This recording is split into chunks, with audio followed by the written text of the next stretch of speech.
Sir আমি দেখবো না স্যার, এটা নিয়ে আমি সারা জীবন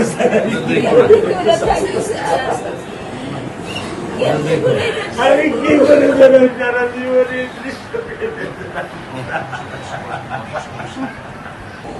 ঘরের ব্যবস্থা মানে বলেছেন মেয়ের লেখাপড়া হবে, ধৈর্য ধরো, ইনশাল্লাহ বিচার হবে খুব সংক্ষিপ্ত সময়, কারণ এর চাইতে বেশি বলতে পারবো না, কারণ আদালতের বিষয় তো। আমরা চার্জশিট দেবো ইনশাল্লাহ এই 24 ঘন্টার মধ্যে। আমি সত্য কথা বলি, আমার 55 বছর বয়সে আমি এত দ্রুত, এত সুন্দর, এত সুচারুভাবে আমি কখনো দেখিনি। এটা বুঝতে পারছি, এটা তো বুঝতে, এটা আমি বুঝতে পারছি স্যার। এটা প্রধানমন্ত্রী চলে আসছেন, এটা আমার সৌভাগ্য।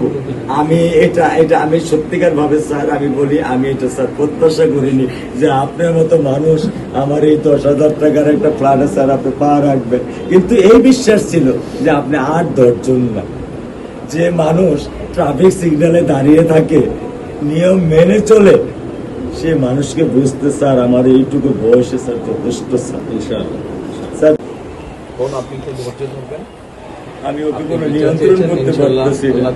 আপনার সন্তানের এই অবস্থার জন্য যে দায়ী, তার বিচার ইনশাল্লাহ হবে, সেটা শীঘ্রই হবে। একটু ধৈর্য ধরুন। আর মালিক যে আল্লাহ তাআলা মালিক, ওনার কাছে সাহায্য, ওনার কাছে সাহায্য চাও, আল্লাহ রহম করলেন, সব কিছু দিতে। মানুষ হিসাবে আমাদের যেটা করার আমরা স্যার মিরপুর 10 নম্বর আইডিয়াল স্কুলে ক্লাস 9 এ পড়ে স্যার। টোটাল ওগুলা নিয়ে চিন্তা করবেন না, ওগুলা ইনশাল্লাহ ব্যবস্থা। আপনি যখন যেহেতু বলেছেন, আপনি আপনার কষ্টের কথা বলেছেন, সেই ব্যাপারে আমরা যেটা আমাদের পক্ষে সম্ভব ইনশাল্লাহ আমরা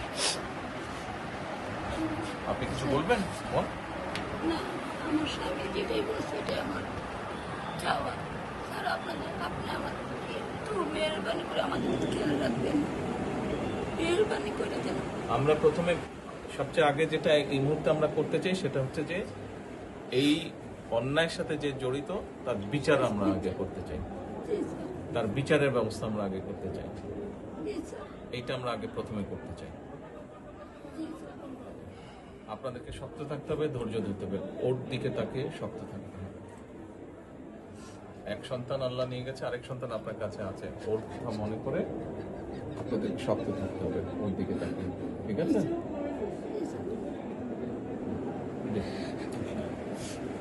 চলে আসছে, হ্যাঁ ভাই, চলে আসছে, আজকে চলবো।